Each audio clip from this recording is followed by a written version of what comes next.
Hej och välkomna till psykologiscenen. Alla ni som är förtjusta i böcker skrivna av Siri Hustvedt. Vi har Siri Hustvedt på psykologiscenen. Missa inte detta.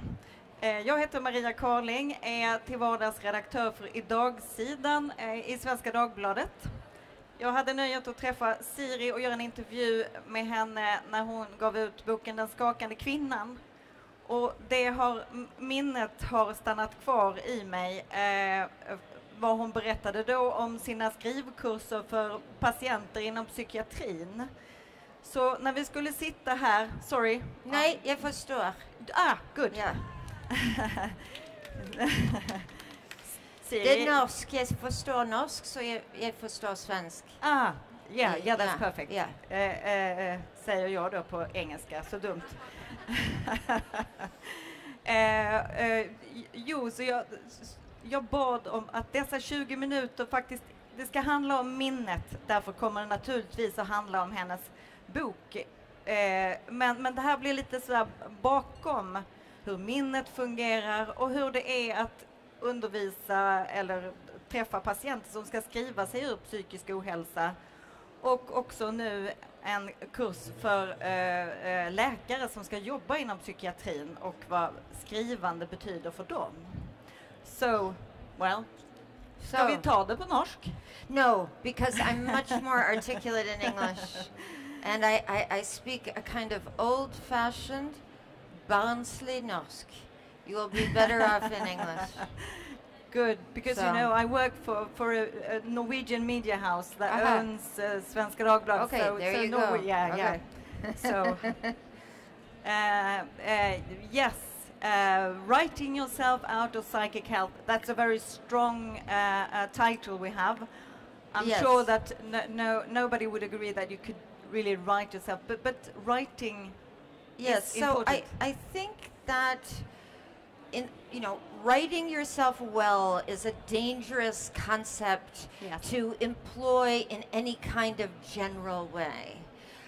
What I found when I was a volunteer writing teacher in the psychiatric patient was that writing did seem to have a therapeutic value, right? That is something different. But I do think that writing could be integrated into a therapeutic program for psychiatric patients, and I'm very interested in the ideas of narrative psychiatry. In November, I have not written this lecture yet, but I am giving a lecture to the German Psychiatric Society. It's a big conference, and the lecture, the abstract of which I have written, is called Filling in the Blanks, and it's about narrative psychiatry. So what narration does is it pulls together isolated parts of our lives into a meaningful connective tissue, right?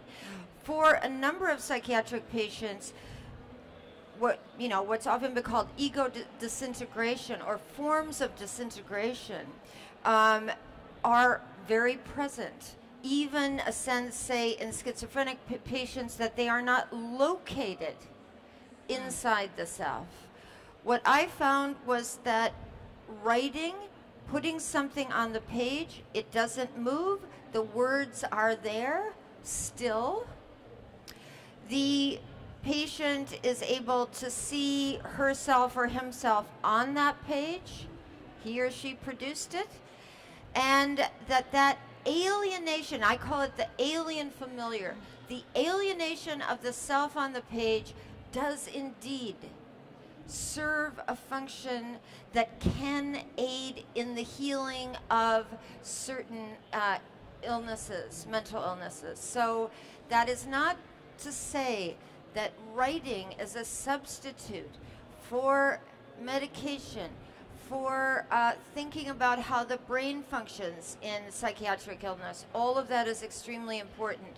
But as an additional service, I think it's very important to think about stories and how we could how stories can be made and told, how the imagination can be used in psychiatric illness. Yeah, it's very interesting. And this alienation, the SH, the Yeah. hero of your new book, there are some similarities to your life. And I mean, SH, I know that SH can stand for lots of protagonists. Yes. But Sherlock Holmes. did you feel this alienation and by picking up memories I from think the past? this is actually the nature of writing itself. Yeah. The nature of writing itself is also, to one degree or another, and I found this in the patients, you find this in non-patients, and everyone, is that alienation I'm talking about is a function of writing itself, right? Every time you say the word I, you are alienating yourself in language. You are turning yourself into the other of language. And fiction in particular, I always think of it as,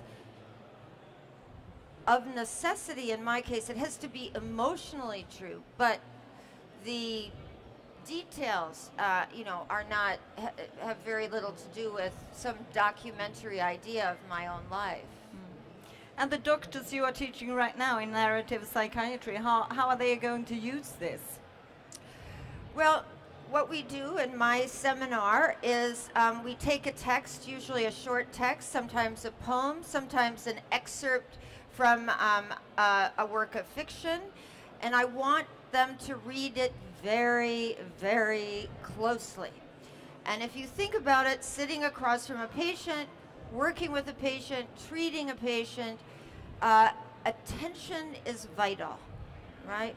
What's happened in the biomedical model in psychiatry is that it's a reduction to a list of symptoms.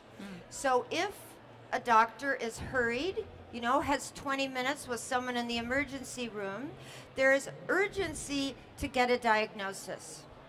And I noticed, even when I was just a volunteer teaching patients, that because I'm very familiar with the categories in the DSM, or the Diagnostical Statistical Manual of Mental Illness, I started seeing the patients as collections of symptoms.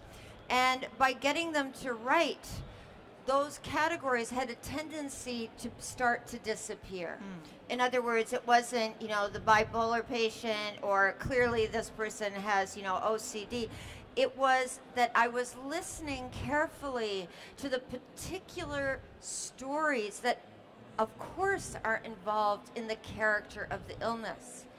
And the other thing that I think is often forgotten is that how a patient understands her or his illness can be important to the trajectory of the illness itself, right? Yeah, right. I'm sure of so, so that certain ways of telling the story of the illness then become important to how the illness works out. And, of course, how the doctor regards the patient. I mean, a physician who thinks of the patient as incurable is going to treat that patient differently than someone who can imagine a trajectory that will have a good outcome. Yeah, and speaking about the DSM, the Diagnosis Bible, some people call it, although it's really, but it's just a cluster of descriptions of symptoms. Yes. Yes, so it's a list, and the criticism of this is, of course, it really has very little biological value. If any. If any.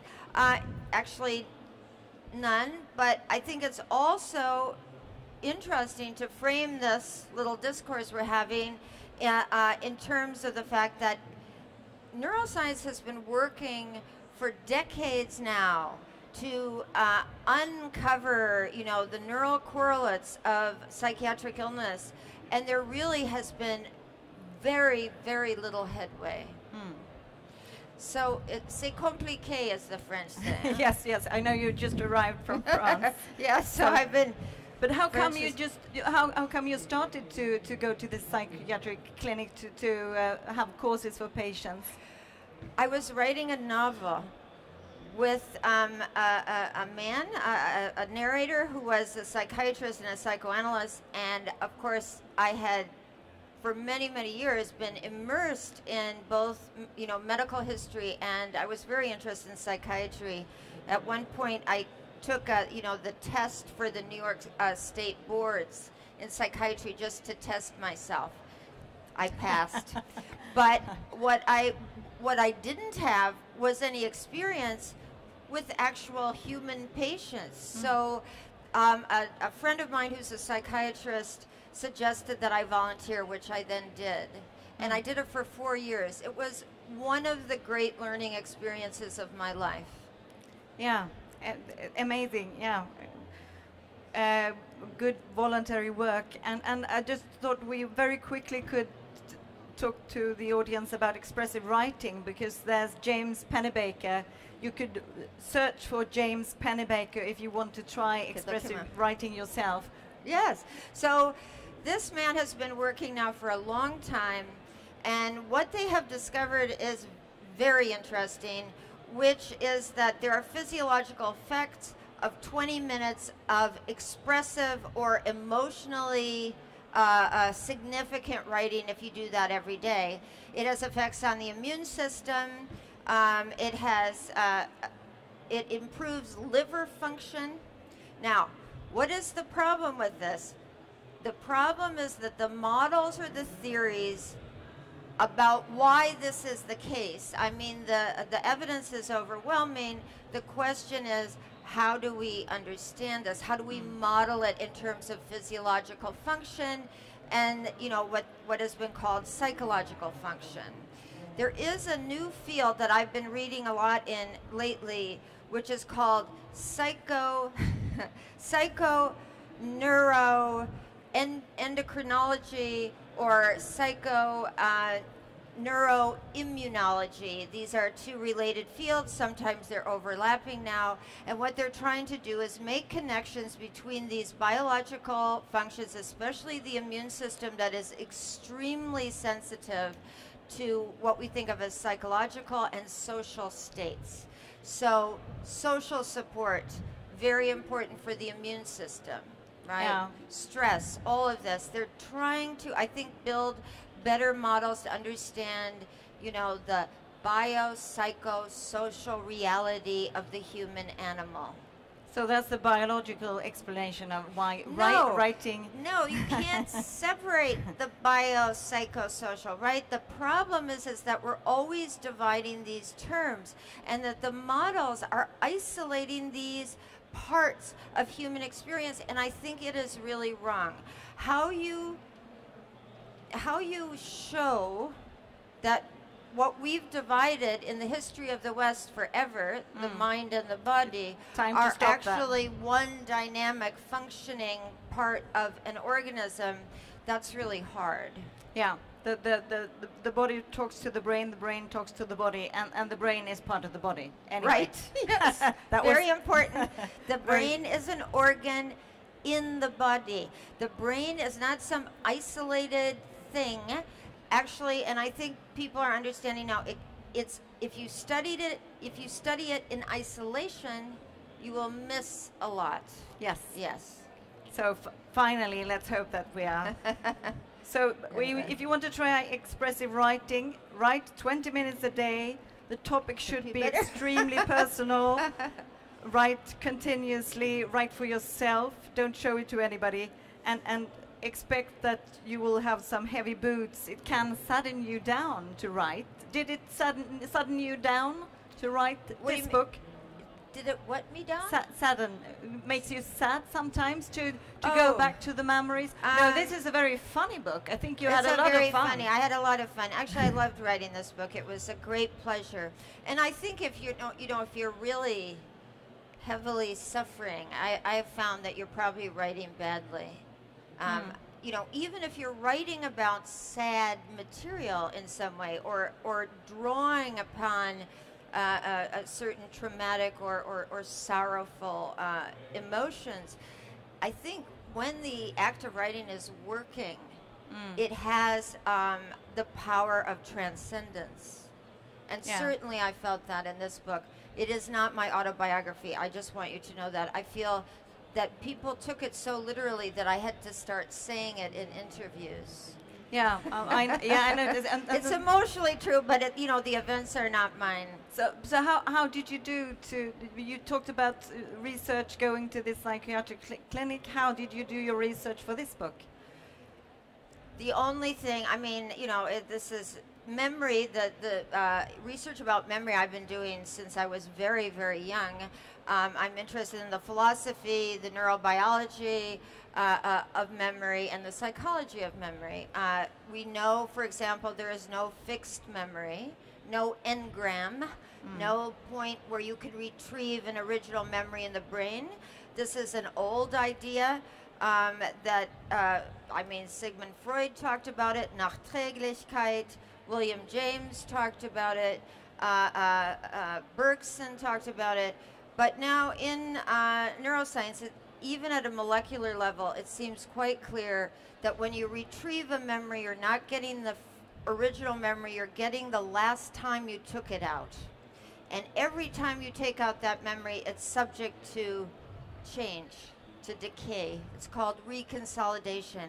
What's interesting is that it's whatever is kept of these memories, they're emotionally consolidated. It seems to be emotion that is the driving force in memory, not the accuracy of the memory, not that you're, you know, a camera recording your life. And of course, from an evolutionary point of view, this makes perfectly good sense, because what is it that the organism needs to go on and survive? It needs not to remember the tiny details of a life, but really what was good and bad. Yeah. Yeah, because, right? yeah. So you can steer yourself away from the bad. And that functions at a very, very, what we would think of as a low level, even in, you know, a single cell bacterium. I mean, it's amazing, right? The little bacterium goes towards sugar and away from a toxic substance. Yeah. That's kind of wow. That's right? kind of wow, definitely. So is that why the title is Memories for the Future? Well, you know, I'm playing on the past and the future. The fact is that we cannot imagine the future if we don't remember the past, right? How do we imagine? We always imagine out of the material of our memory. But it's also a simpler thing, that it's an old narrator looking back at her young self. And when I think most of us are young, we have an idea of a very large future, which then, as you age, becomes smaller and smaller. And therefore, memories of the future is also remembering that future that one once had.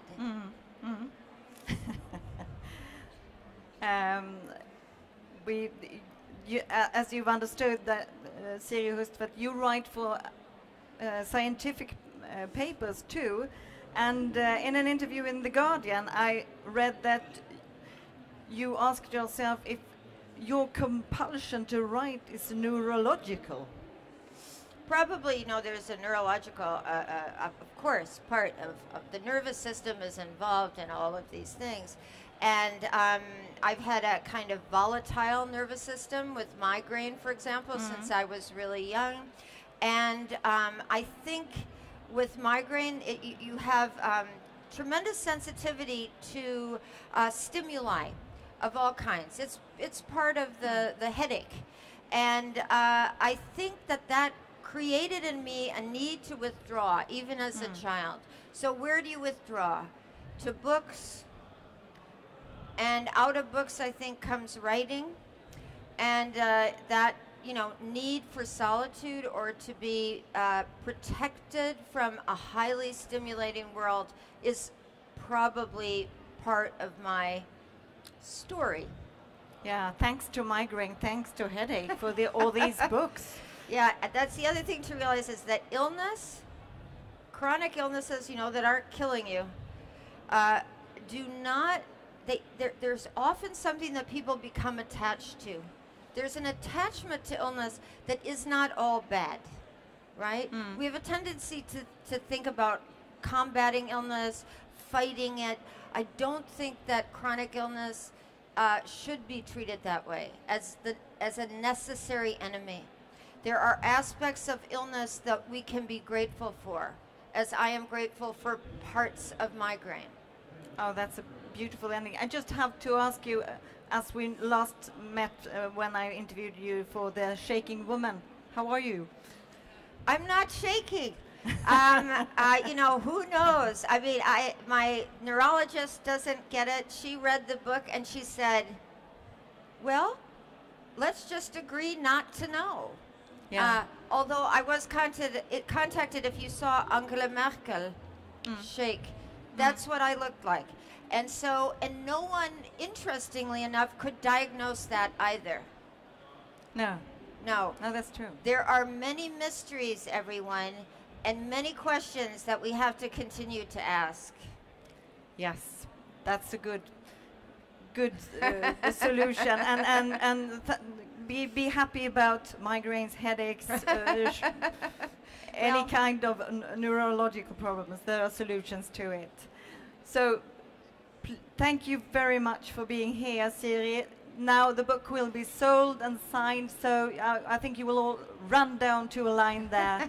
Thanks for being here. Thank you for having me. Thank you very much.